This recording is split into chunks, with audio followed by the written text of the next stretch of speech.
these OBS buttons and then minimize this sucker and start into the presentation. And it's typically 30 or so seconds of lag getting this thing running. So I'm also going to take a moment to bring up Twitch on my phone, because otherwise I have no way to see the text chat stream over there. And on rare occasion, people are actually paying attention. Yes.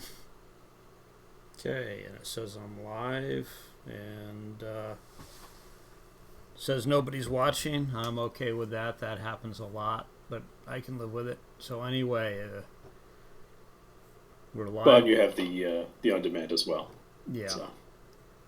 What I do is I record this in OBS, and then if I think it's good enough, I will put it on YouTube later. Anyway, I'm hoping this one's good enough for YouTube. What I've got up here on the screen is a mosaic that I've thrown together. It's not a complete mosaic because I've been loading the stuff from Earth Explorer from the 1952 upstate New York pass, as I am working in an area.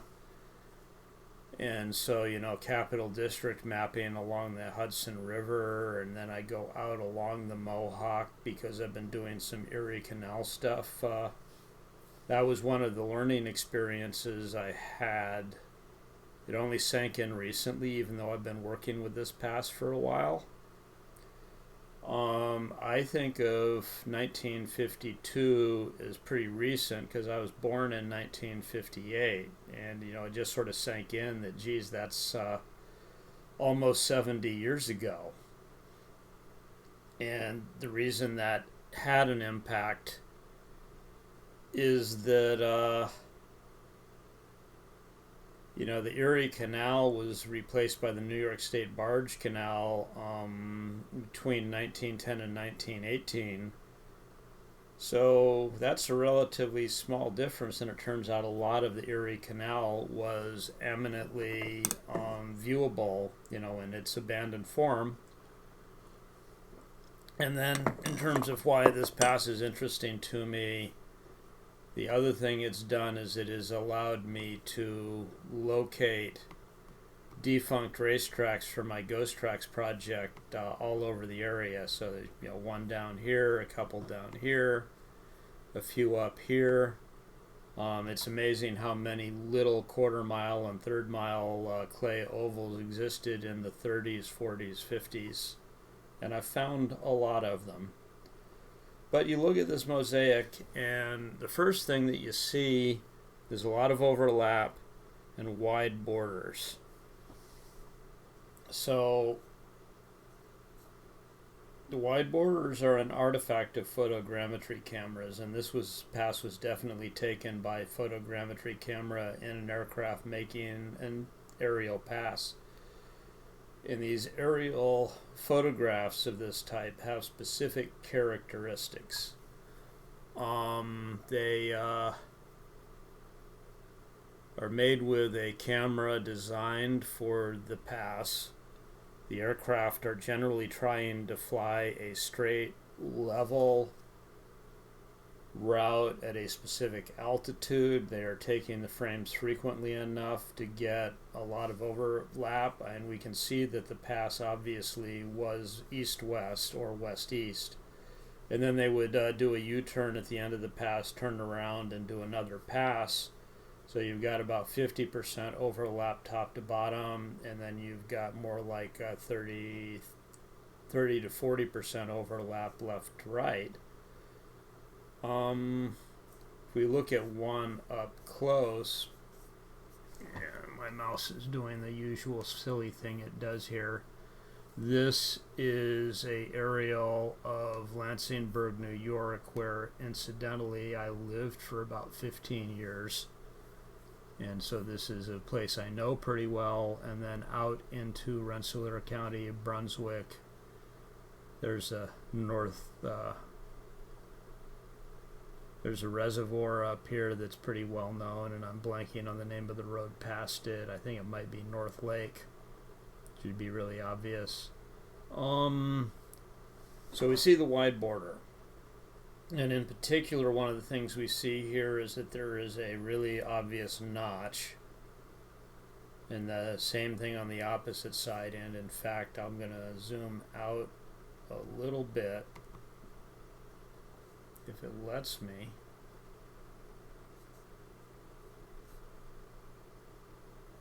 There we go. It's just slow to respond, and it went the wrong way.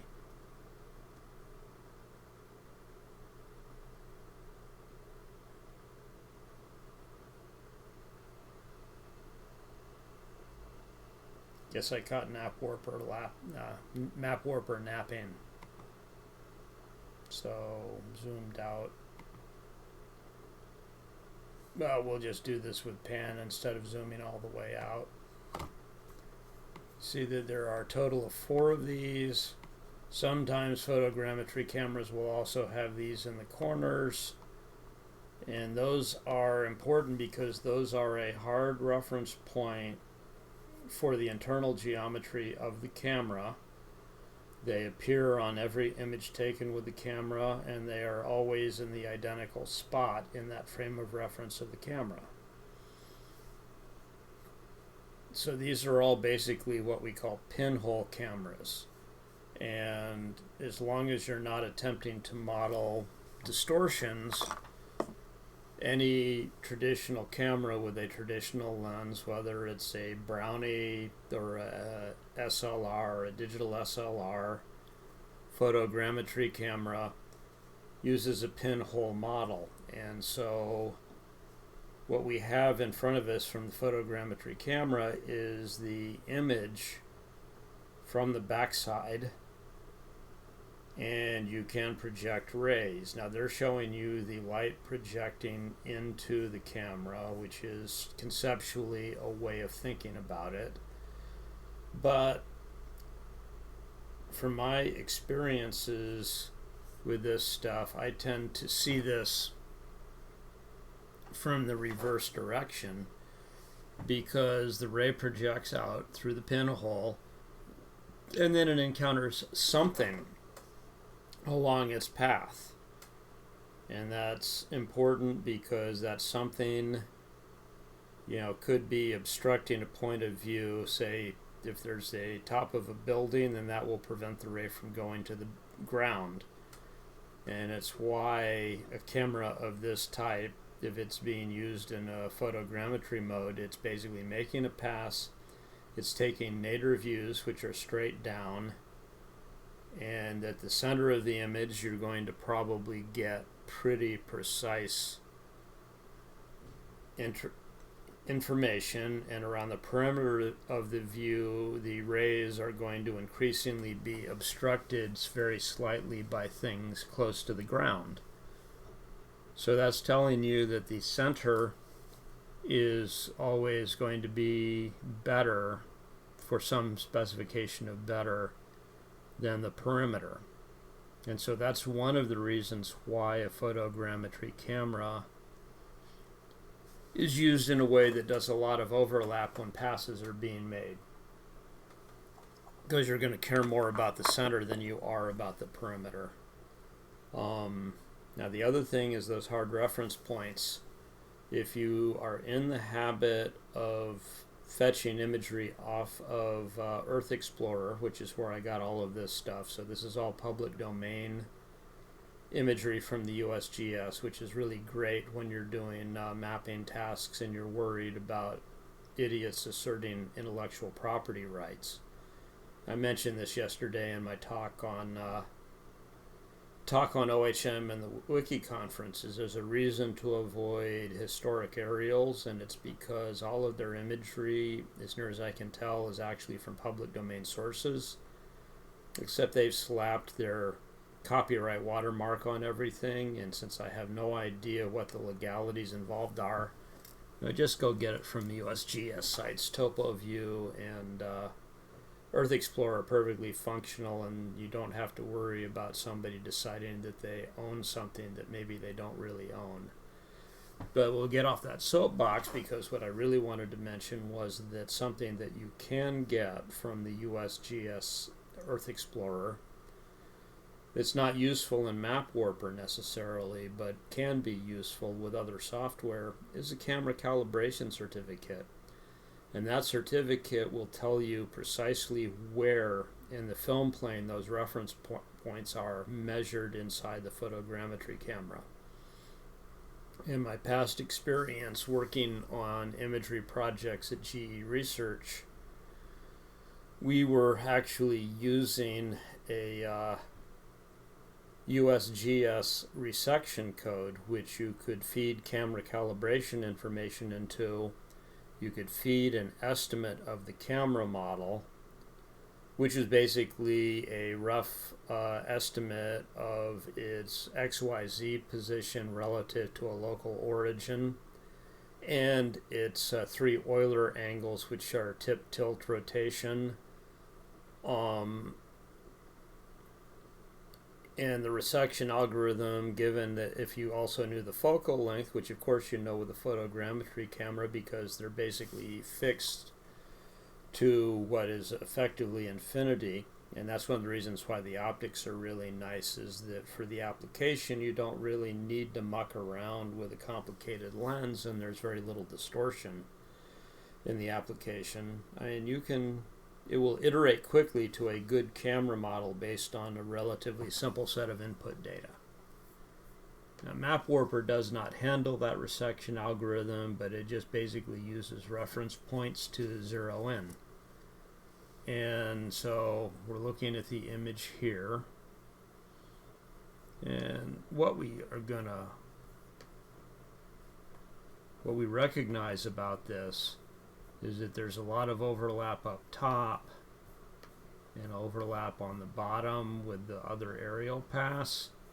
A lot of overlap here and here, but the part of the image that is going to be easy to rectify and bring into alignment is in the middle. And so let's take a quick look at rectify, because I did this one a while ago. Yeah, last modified 2 years ago, 10 control points. So I was struggling a little to get this zeroed in. So it may not be that good. And yeah, look at all of the red. And so I just basically fought with this until I decided it was close enough. So since we're really after the center of the image, first thing we do, open up the control points list, start deleting ones around the perimeter. So there's 1, because you know, if I really want the city of Lansingburg, well, not the city anymore, it's a neighborhood of Troy, it used to be a city, then the control points in the center are the ones that I care about, not the ones around the perimeter, because I'll get that part of the map somewhere else. So let's drop 9.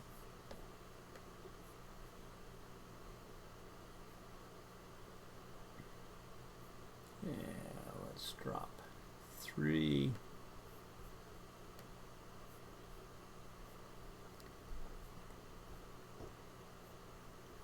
Let's drop 4.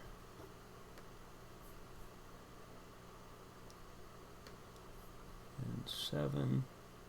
So now we're down to 4 points, and we have substantially reduced error in this. So can I get a decent point over here?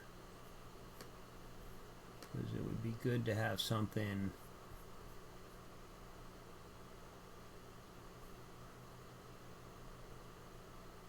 along what is now New York 40.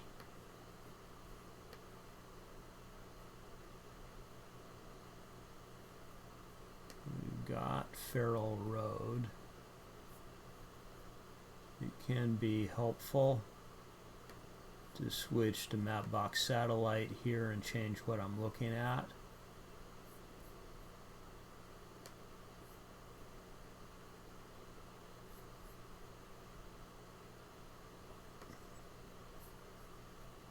Yeah, Farm Road is in the same place as this here, but there's no real assurance this is right. But I think that this junction of Farrell Road with 40 is probably good. We'll zoom in a bit. Yeah, because you see they never adjusted Farrell Road. They just put in kind of a zig there on the access road to the modern housing development. So center of 40, center of Farrell, center of 40, center of Farrell.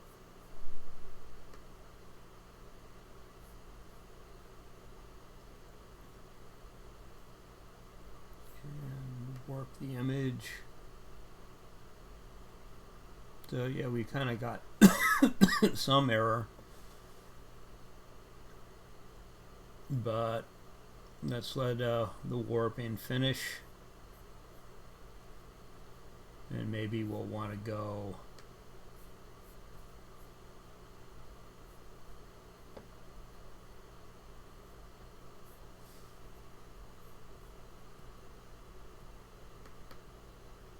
adjust some of these later.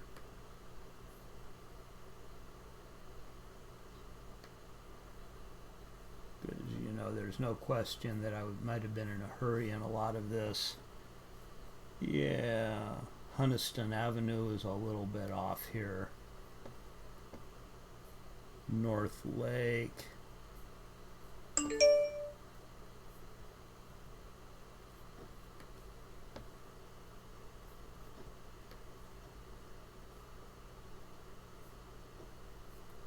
Yeah, Liberty Road and North Lake hasn't really moved in a long time. Let's go back to rectify.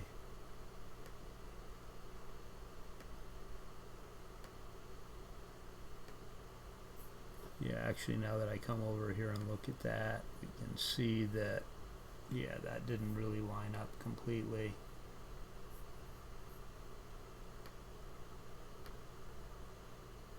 So let's see how good some of my old reference points really were.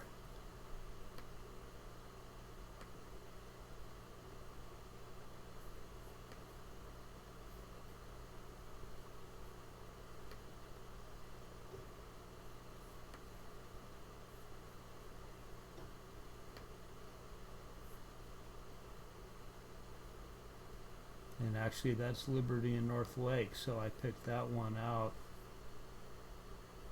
Is maybe a good spot. But you see I didn't really place that one very well back in the day. So let's delete that and re-enter it.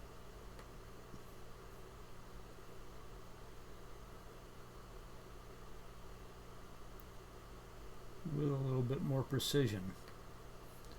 So middle of North Lake on the direct axis onto Liberty is there. Middle of North Lake on the direct access to Liberty is about there.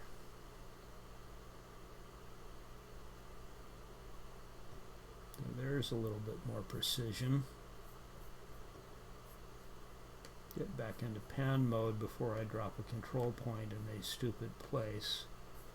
Not that that's a real crisis, but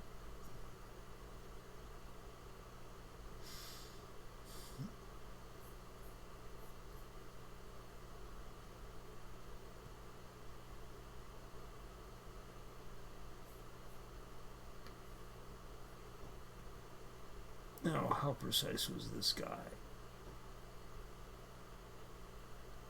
Well, not as good as he could be. Clearly 2 years ago I wasn't taking as much care as I tend to do now. But once again, this is turned straight.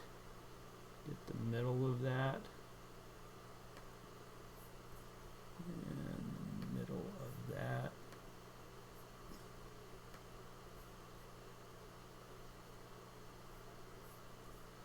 Let's do a quick warp.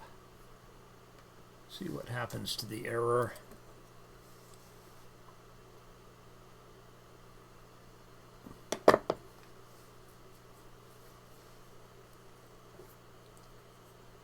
What we would ideally like to do, what we're going to try in a minute, is we're going to crop this, basically take out a chunk of the perimeter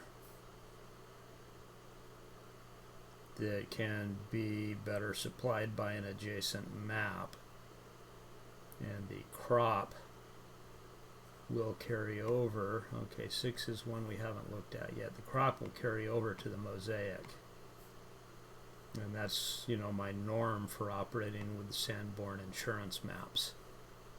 And so I'm now attempting to apply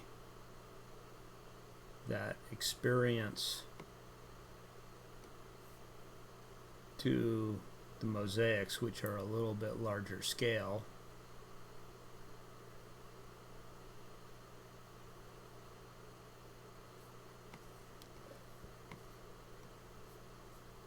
Okay, I zoomed in far enough that I can't actually see. There it is.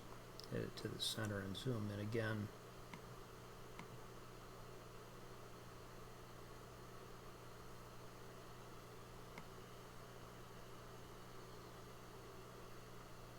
Yeah, that could be more precise too. That's 6.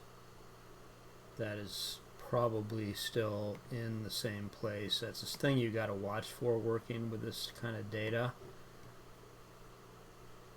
is that highway departments do meddle around. Yeah, this is where McChesney pops out of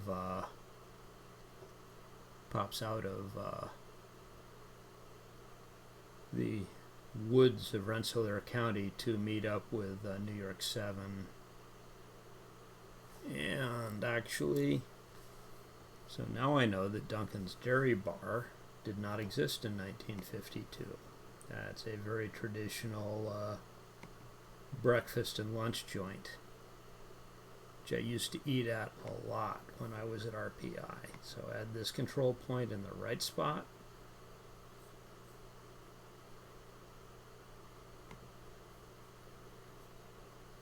So how are we doing on error here? The only one left is 2.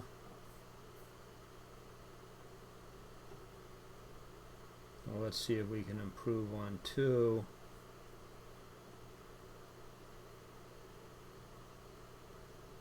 Okay, yeah, 2 is at this junction in this little neighborhood sort of affair up on I think that's 136. I don't remember if that's precisely the highway there or not.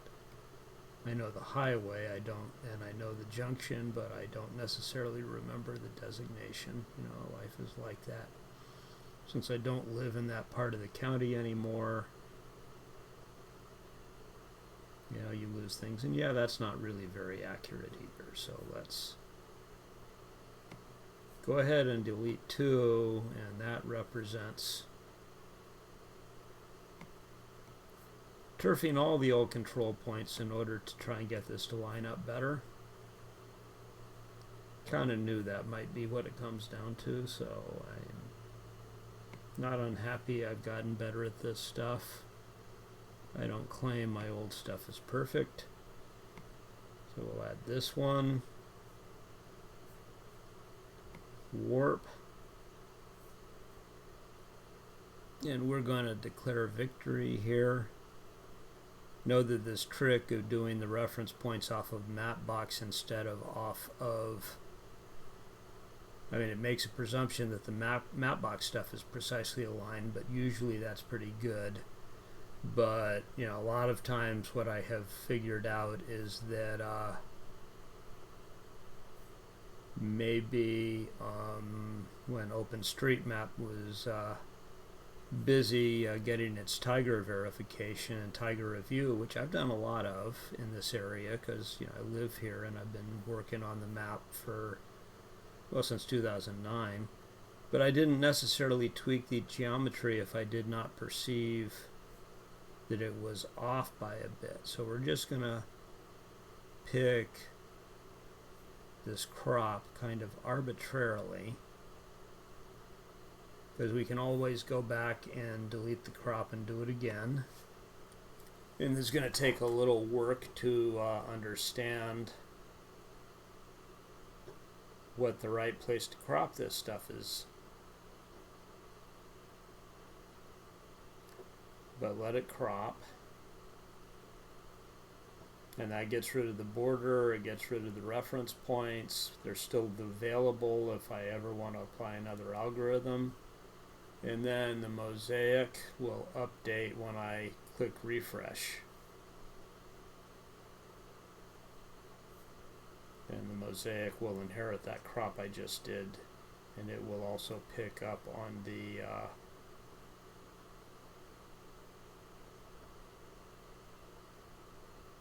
improved rectification.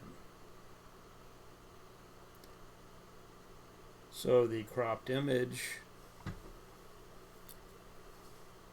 is now sitting right here with the border removed, and we see overlap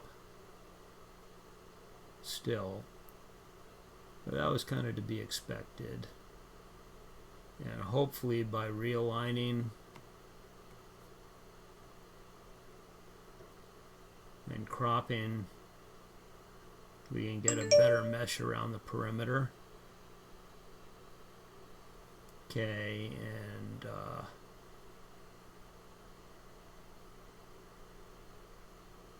there's some obvious challenges right here.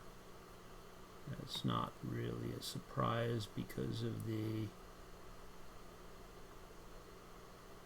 Okay, that's clearly Gurley Ave is better on the Lansingburg image than Gurley Ave is here. 40 is over here.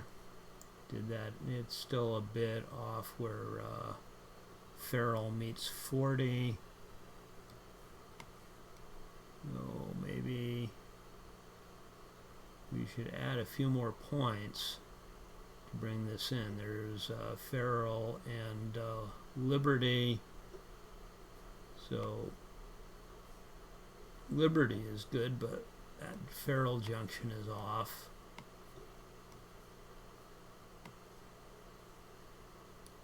Okay, that's a housing development that did not exist in 52, so the fact that I can get a good hard point out of OSM is irrelevant. Another housing development that did not exist. And yeah, we're off by a bit up here on Grange Road and Liberty. So we improved it some, but we're still a little bit wacky out here.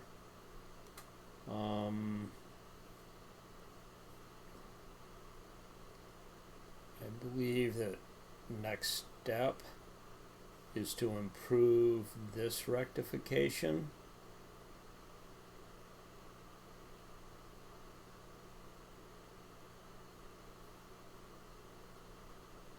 Because I've only got 4 nodes here, but 2 of these are around the perimeter outside of the area that we want to focus on. And this is all the way over here in Cohoes. And this is way down below Hoosick.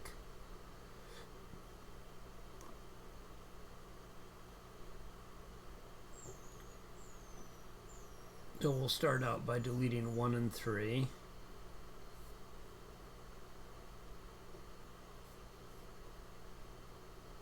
I think that this is going to turn out to be an iterative process, improving these until they mesh properly and align correctly. But, you know, that will force me to take care, because I was really in a hurry way back And now we're looking at the wacky street grid of Lansingburg.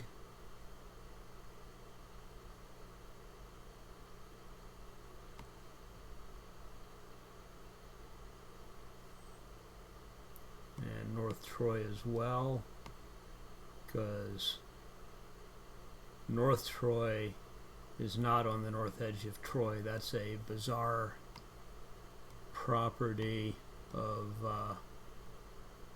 the street grid, is that since Lansingburg was an independent city for much of its existence, when it did merge with Troy about 1900, well, okay, there's the federal lock over there. When it merged in 1900, Lansingburg was north of North Troy, and we just kept calling the neighborhood or North Troy around here. Okay, is that Dow? Yeah, that's probably Dow.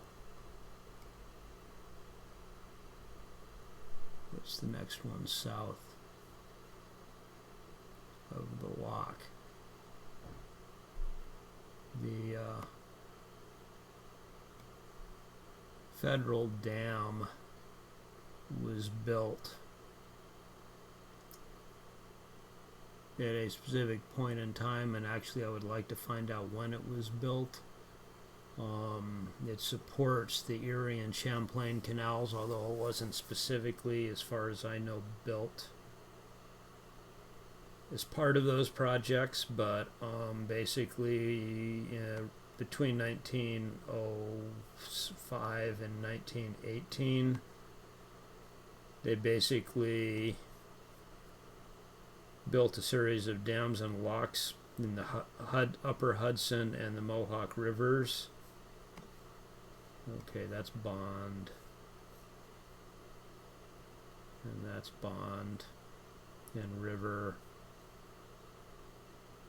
So let's go to Mapbox Satellite.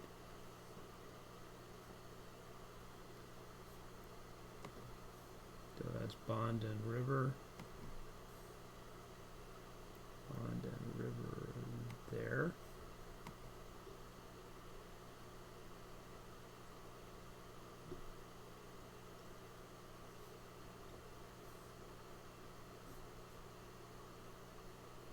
So I guess that's another item to add to my list of research projects, is figuring out when the federal dam was actually constructed.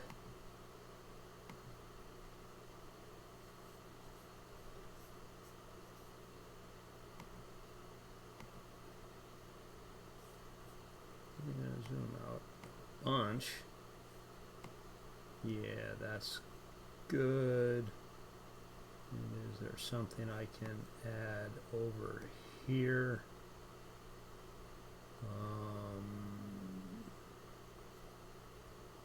This is Freer Park, and there's a golf course there today. I haven't zoomed in enough to see if there was a golf course back then.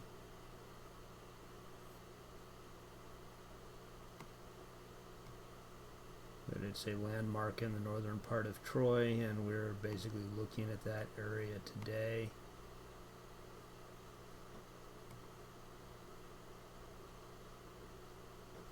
So this road has been substantially rerouted and does not provide us with a useful reference point.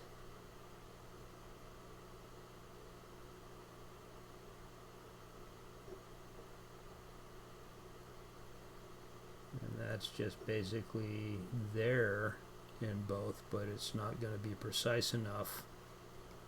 What I like to do sometimes with these is go back into the old housing developments, because the highway departments have never meddled with these roads, whereas they have in many cases massively rerouted roads.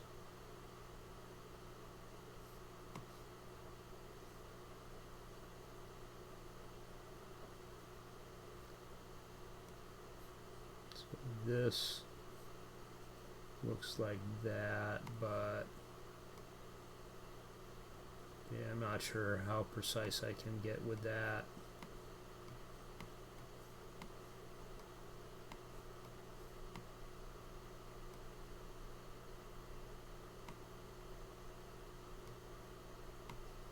Yeah, the housing developments are here, but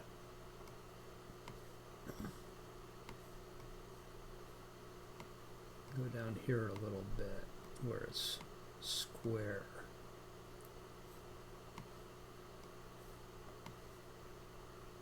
Yeah, this looks like that's really the same.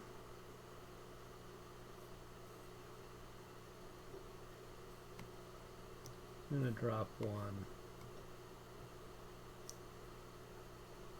right there and declare victory.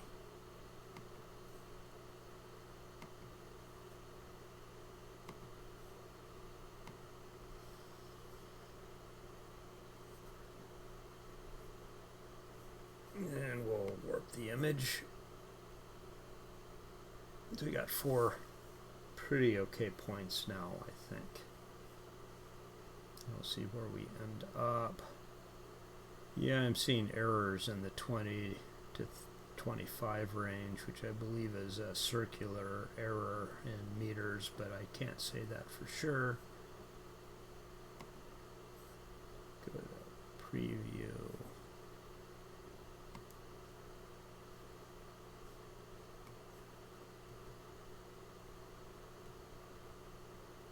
I have a major interest in the urban streets here.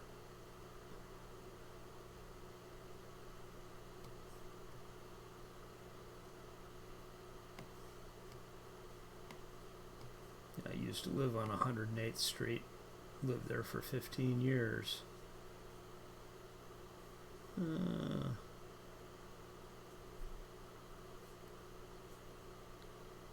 Well-defined street grid roads, I know.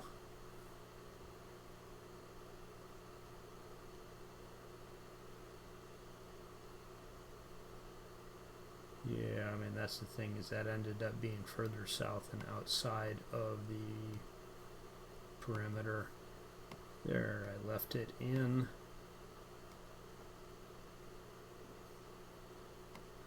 It's just really challenging to find control points sometimes. Sometimes you just get these big expanses of map where there isn't really anything good. Okay, that's 112th Street. Old version of the bridge. They built a new bridge in more or less the same place.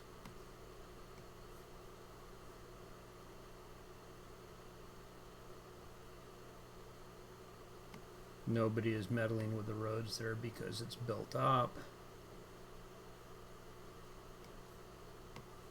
Let's go further north.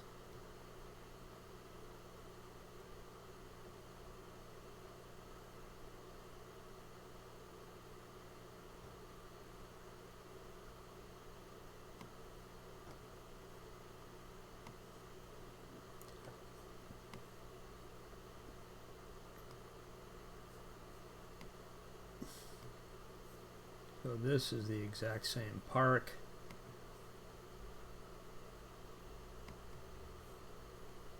One I used to drive by every day on my way to work at GE.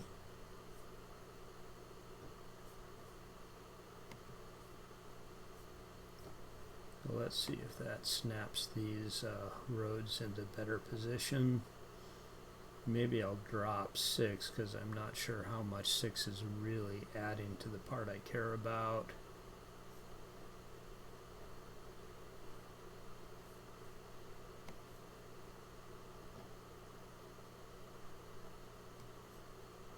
Yeah, 6 may be throwing it out of whack, so if it goes away, it can't be throwing things out of whack. Now rewarp it with 6 gone.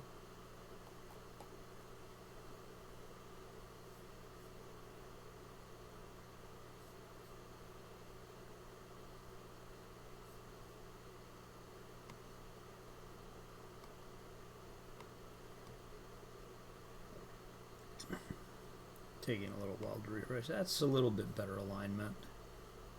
Let's see what the error looks like. Okay. Error is significantly reduced. Let's take a high level view over here in preview.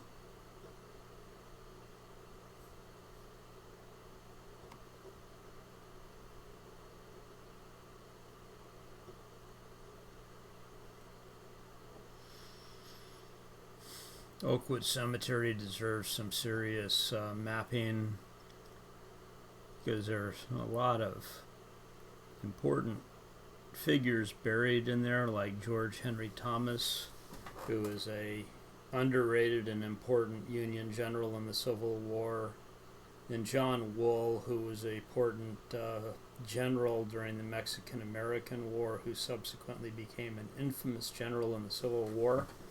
He's the one who ordered draft rioters to be shot in New York City, which is kind of a tangential thread in the gangs of New York. So, yeah, a lot of stuff in Oakwood Cemetery.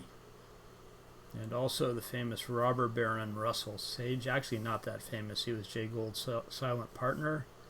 But he hated women's education in general, really. So his second wife, who they couldn't stand each other, his second wife donated his fortune to education and women's education.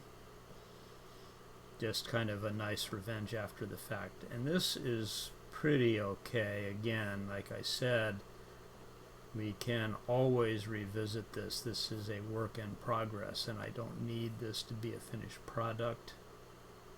So we'll just crop another chunk.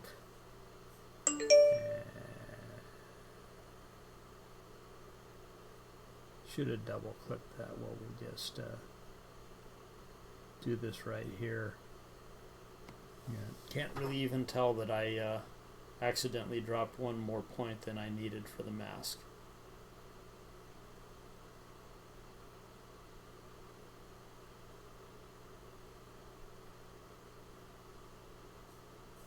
So cropped back to the mosaic.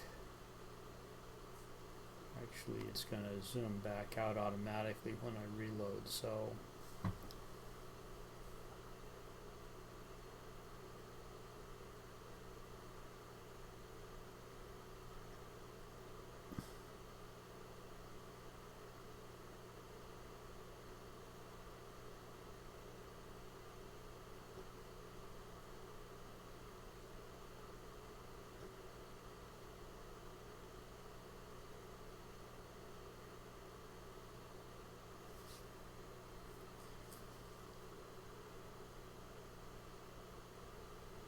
there's still work to do, but oh, look at how nicely that lined up at the top.